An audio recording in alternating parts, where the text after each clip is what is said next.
Wilson! How are you na? Welcome back! Mabuti naman, Val. Thank you for always welcoming me. I miss you, I miss the show, and I especially miss our viewers. Oh, that's so sweet. Pero parang napansin ko you're not in the house. Where are you exactly? Now, as you can tell, I'm on the other side of the world, but that's not going to stop me from spreading good news and positive vibes throughout our show, di ba? That's right, partner. At alam mo ba na may mga bansa na rin nagpo-produce ng COVID-19 vaccine at nagsisimula na silang gamitin ng mga ito. And Taiwan is actively working on this aspect. Kaya naman, I believe we will hear some good news from Taiwan this coming year. Really, Val? Oh, that's fantastic news for everyone. But for now, always bring your face mask to protect you and others wherever you go. That is right, partner. Kaya naman guys, always stay home, stay safe, and stay healthy. Ako po si Valerie Tan, kasama si Wilson Fernandez. Kami ang inyong tagapaghatid ng mga kwentong Pinoy ang tibok. Dito sa iHeartPH, Embracing Taiwan.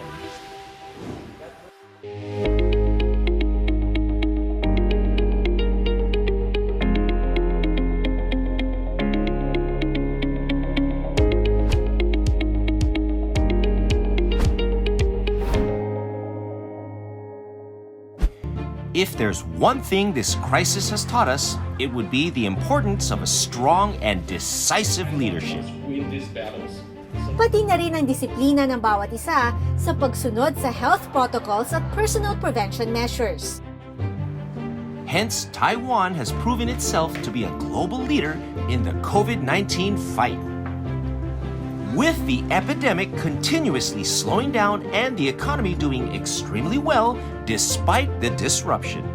One of the primary reasons was that Taiwan took the action after the SARS epidemic, that we did a lot of preparedness planning to prepare for an unknown disease X. Now it's COVID-19.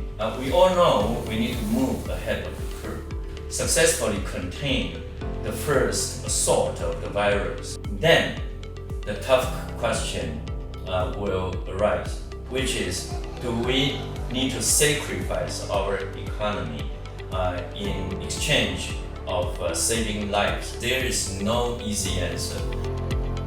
Thanks to its diversification strategy, Taiwan managed to foster sustainable development when the rest of the world shut down. In fact, pati ang theater industry na matinding tinamaan ng krisis, nabigyan ng pagkakataong bumawi. That's right, Taipei is the only country to host the classical musical The Phantom of the Opera, safely and as scheduled amid the pandemic. Over 100 multinational cast and crew conquered the Taipei Arena once again in a 22-show run, which lasted for about 3 weeks. 我们很开心，因为我们身在台湾，所以今天能如期看到歌剧魅影的表演。对，就只有全世界就只有台湾有，就是来表演这样子，就还蛮开心的啊。很荣幸。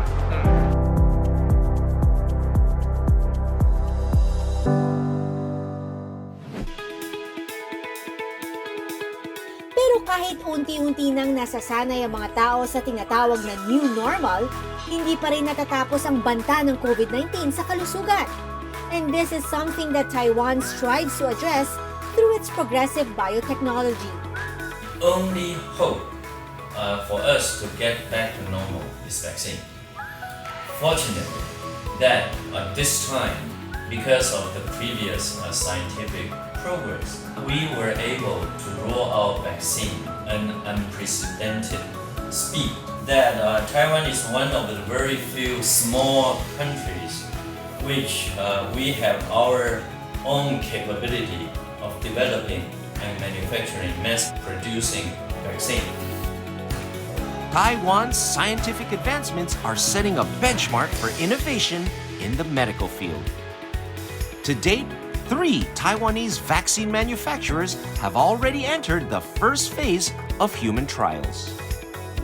Among them, the fastest growing Adimune Corporation, which is about to enter the second stage.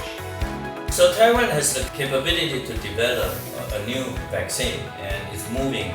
We call it's a second tier group. As long as they are equally good comparing to these first movers, then we don't need to do phase 3 study. So the development time and cost is much lower. So in this sense, Taiwan can have a vaccine ready by sometime at the end of the second quarter 2021. Taiwan's globally acclaimed biotechnology capabilities underscore their potential in the race to develop and produce a COVID-19 vaccine. Sa ilalim ng kanilang Public-Private Partnership Model or PPP, malaki rin ang parteng ginagampanan ng gobyerno, lalo na sa information dissemination. This November, more than 20,000 na ang nagpa-register as volunteers. Taiwan's swift and effective COVID-19 response teaches the world about public trust and cooperation. Naging daan din ito para mas tumibay ang ugnayan ng Taiwan sa mga kalapit nitong bansa tulad ng Pilipinas. That's why Taiwan never ceases to extend its warmth and generosity to other countries, believing that the virus has no borders, yet friendship knows no distancing. When Taiwan is ready to help. So we are not only be able to provide ourselves, we can only provide these vaccines to our neighbors and friends in the world.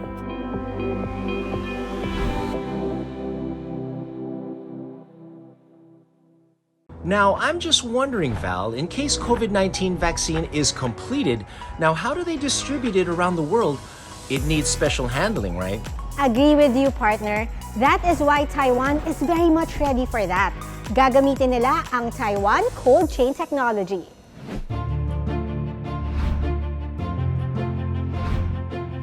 It seems like the COVID-19 vaccine race is nearing the finish line.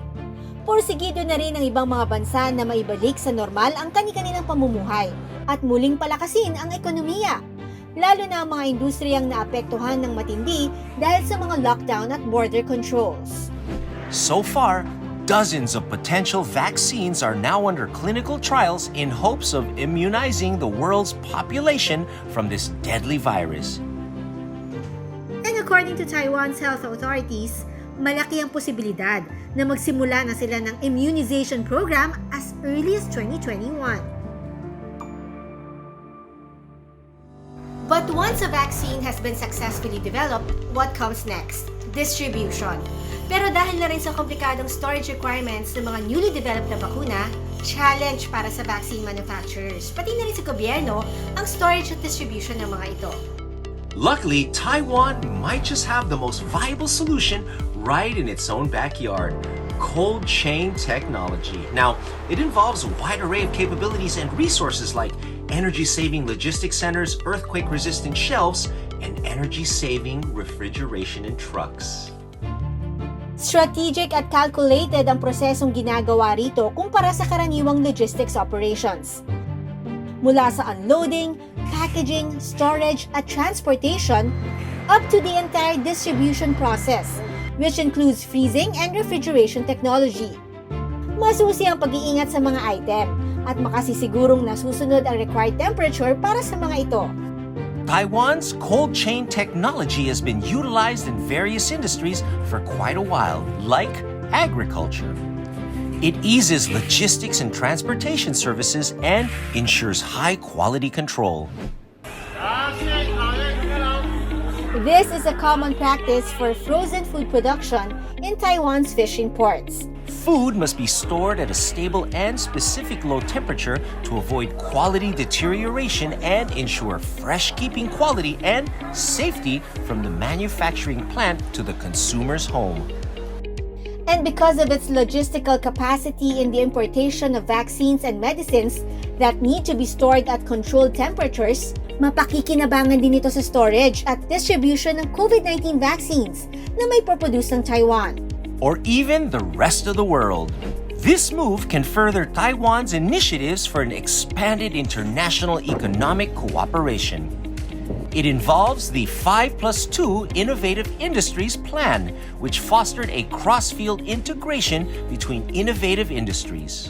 Ito ang naging matibay na pundasyon ng tinatawag ngayong 6-Core Strategic Industries Promotion na nagpapalakas sa kanilang information and digital industries, cybersecurity industry, biotech and medical technology industries, national defense and strategic industries, green energy and renewable energy industries, at strategic stockpile industries.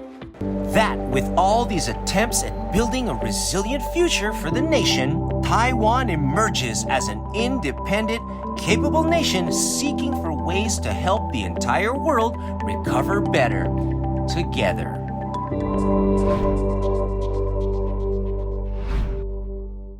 Nakakamiss talagang bisitahin ng Taiwan. The sights, the people, at syempre, mga nagsasarapang pagkain. You made me hungry, partner.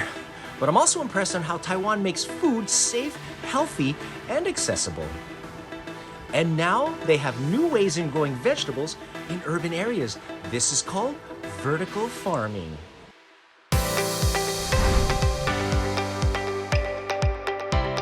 Kung mayroong mang positives na makikita sa nangyaring pandemya ngayong taon, ito ay ang pagbibigay ng kahalagahan at prioridad sa ating kalusugan. And as the saying goes, health is wealth. Aside from being the pioneer in the fight against COVID-19, Taiwan also continues to wow the world with its variety of programs that give focus on taking care of one's well-being. Kaya naman nakakabilib kung papaano ito binibigyang kahalagahan ng Taiwan na laging gumagawa ng paraan to make safe and healthy foods accessible. Kaya ng mga organic vegetables na mabibili sa kanilang grocery stores. At alam niyo ba na may panibagong paraan ng Taiwan in growing organic vegetables kahit na nasa syudad? Ito ay sa paggamit ng vertical farming method na bahagi ng kanilang 5+2 Innovative Industries Plan for New Agriculture. Vertical farming is an indoor farming practice of producing food on vertically inclined surfaces, instead of farming vegetables and other foods on a single level like in a field or greenhouse. 基本上跟传统农业的最主要的差别的就是它是在室内，因为我们是在室内，所以我们大概会维持一个气密性比较高的环境。然后我是密闭的环境，所以我大概隔绝了病虫害的一些干扰因素，所以我在这个密闭的环境里面，我相对是洁净的，所以我也完全不需要使用农药。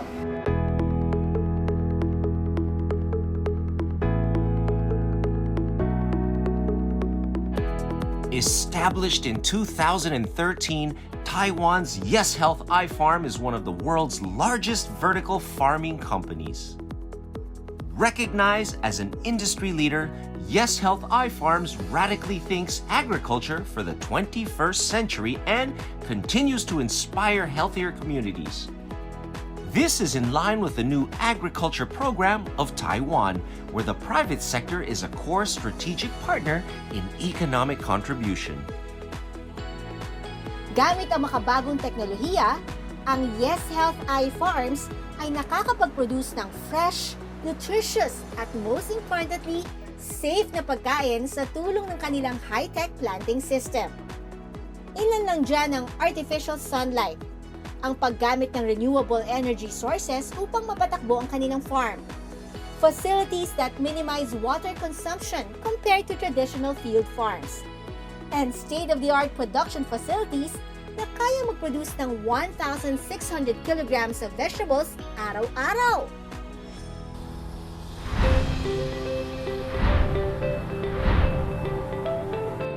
And like traditional farming methods, Yes Health Eye Farms follows a strict procedure when it comes to producing crops. And the very first step always begins with seeding, which are carefully nurtured through watering and germination until the seeds grow into seedlings. 蛋房待了20到24小时之后，接下来就让它移到我们的建苗区。那在这边依照各种不同品项，它预计会待10到12天左右，我们会把它撕下来。那接下来就是让它在正常的环境中让它去生长。The seedlings then mature over time until they become fully grown produce, ready for harvest and packaging. Then delivered to Taiwanese homes and even exported around the globe.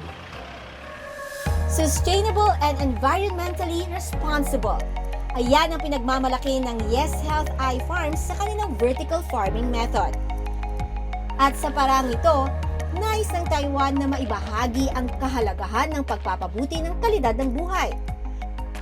Promoting a healthier lifestyle, not only through their products, but also through a holistic approach to health.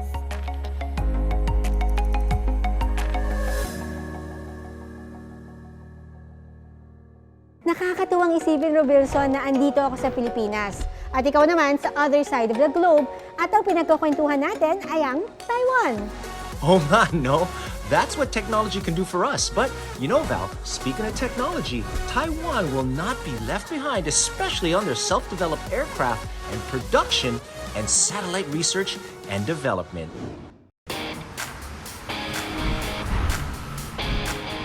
Kilala ang Taiwan bilang isa sa pinakamaunlad na bansa sa Asya. Kamangha-mangha ang kanilang paggamit ng teknolohiya upang mapabuti ang kalidad ng buhay ng kanilang mamamayan.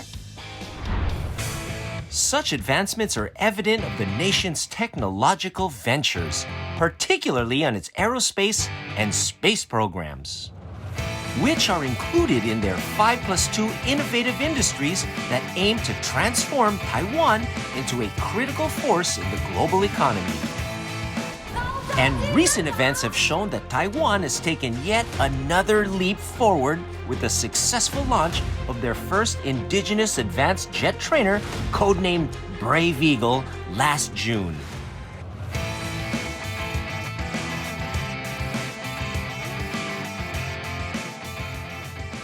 The AI-DCT-5 Brave Eagle is a supersonic advanced jet developed by Taiwan's Aerospace Industrial Corporation.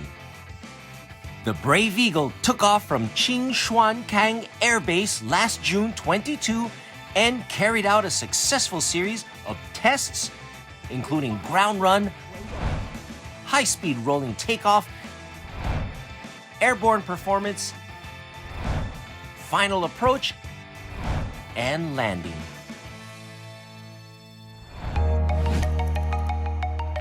And while other nations purchase jets from countries, Taiwan takes pride in its nation's self-developing capabilities that allows them to produce their own aircraft.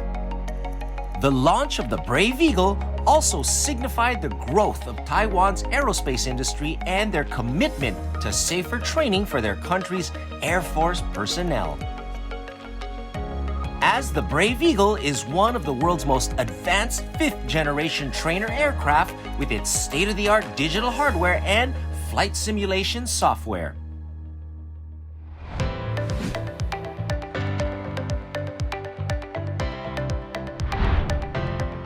Mula sa kalangitan, dumako naman tayo sa kalawakan. Dahil kilala rin ang Taiwan sa kanilang space technology capabilities at pag-develop ng multi-satellite control systems sa ilalim ng kanilang National Space Organization o NSPO.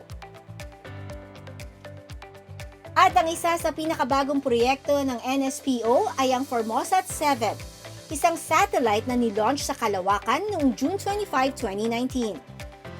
Formosat 7 is a meteorological satellite constellation, which is a scientific collaboration between Taiwan and the United States. This is an upgrade version of the Formosat 3. This satellite constellation consists of the 6 satellites.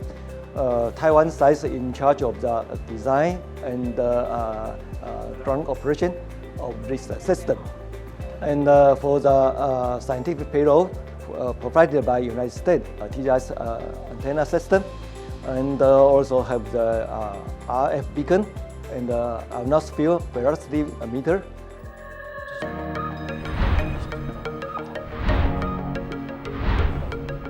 Mula nang tumama ang COVID-19 pandemic, nahirapan ang mga meteorologists na makakalap ng atmospheric data dahil sa panandaliang paghinto ng international aviation at travel. Ang mga commercial aircraft kasi ay equipped ng atmospheric sensors na siyang kumakalap ng data na ginagamit naman ng mga meteorologists upang mabantayan ang takbo ng panahon sa mundo. Kaya naman malaki ang papel ng Formasat 7 dahil patuloy nitong binibigyan ng 24-hour weather data ang mga weather forecast centers kahit na panahon ng pandemya.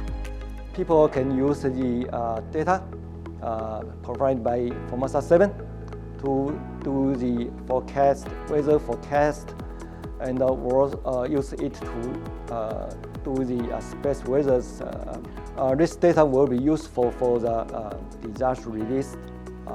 For example, you can use this data to predict the weather, the future weather, or use it to predict the possible appearance of the earthquake.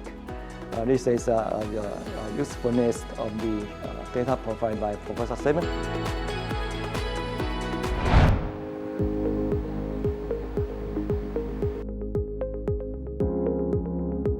Such amazing scientific and technological strengths truly provide the people of Taiwan with a more convenient and safer life. Pero ang lahat ng ito ay hindi pinagdadamot ng Taiwan at buong puso nilang ibinabahagi. Maba-vaccine research and development man, smart agriculture at national defense technology. Ang lahat ng kaalaman nila rito ay nais silang maging kontribusyon sa ikabubuti ng buhay ng buong mundo, kabilang na ang Pilipinas. And just like that, 30 minuto na agad ang nakalipas. What do you mean we're done? Parang bitin pa ako, Val. Don't worry, Rubilson. Magkikita-kita pa tayo next week at marami pa tayong pagkukwentuhan tungkol sa Taiwan. What? There's more? Love it. Ako po si Valerie Tan, kasama si Rubilson Fernandez. Kami ang inyong tagapaghatid ng mga kwentong Pinoy ang tibok. Ito ang iHeart PH, Embracing Taiwan.